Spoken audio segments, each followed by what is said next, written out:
Hello everyone and welcome to City Beat. I'm your host Jenny. Shanghai's food and fashion scenes are enlarging their scope and the modern consumer's appetite. So let's have a look at this week's top stories. A cross-cultural fashionista, designer Chris Chan is no stranger to exotic worlds and lifestyles. Fresh and natural beauty. Lifestyle Beat helps a hotel chef keep her skin as spotless as her kitchen. Future perfect. Tomorrow's chic meets yesterday's sleek in Shati Chen's titillating clothing line. From San Francisco to Taipei to Shanghai, the career path of hotshot fashionista Chris Chan has had its twists and turns. But like a savvy designer, Chris knows that a great look is a universal one. City Beat walks you through it. If you walk into Chris's studio expecting to be stunned only by her wardrobe, you might be taken aback by her colorful and tastefully designed space. Her studio reflects her own flamboyant, elegant style and taste. It was here that Chris launched the first collection of women's wear, created exclusively for women living in Shanghai.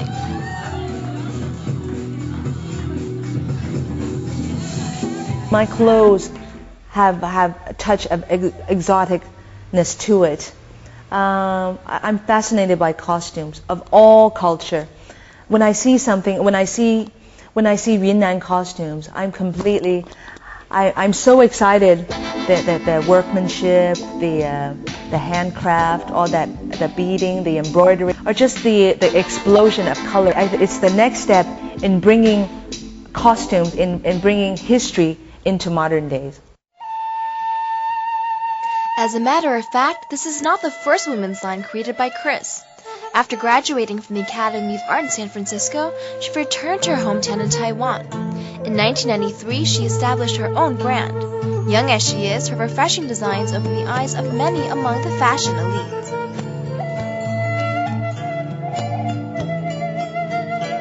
And I realized that at the time in Taiwan, there were only, I think, a handful of designers that were well known, and they were all doing pretty much the same things.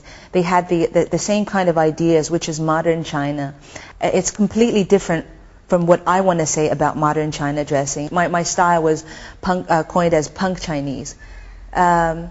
In essence, it really wasn't, it had nothing to do with punk. I think it was the fact that it was so different from what Chinese was viewed as, that it was coined punk Chinese. However, Chris did not become an independent designer. In an attempt to educate herself in the business side of design, Chris joined Prada in 1994, where she worked for about 8 years as general manager of the Taiwan branch. This lengthy detour in haute couture equipped her with the extensive experience in sales and retailing. Once giving birth to her daughter in 2000, she decided she needed to create something of her own. Tenure with Prada, I came in touch with a lot of women who are wearing the most exquisite brands in the world, all luxury brands, but their children were still dressed in maybe Disney or Barbie. So I decided that there was a market, a niche for children's wear that is more like the Prada of children's wear or the Gucci of children's wear. These petite Blythe dolls often inspired Chris. One can also say her daughter is her muse. Her children's wear line enjoyed a great deal of success upon its launch in 2004. It is now sold and prominently featured in Barney's New York. Unexpectedly, she received countless requests to convert her line of kids' wear to adult sizes. This prompted her decision to tackle the women's wear poesia when she moved to Shanghai, and her passion for costume grew.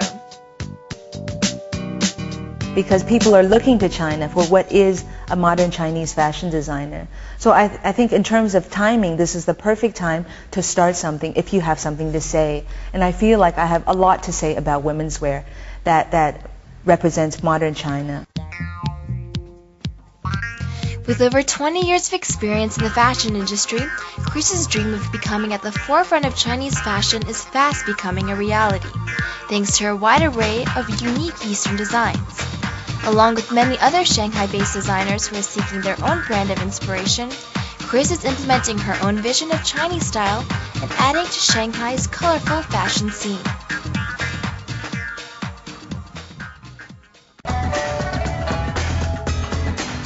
Whipping up savory sweet feasts is a party for the senses, but not always for the skin. Join Lifestyle Beat for some post-culinary skincare guidance.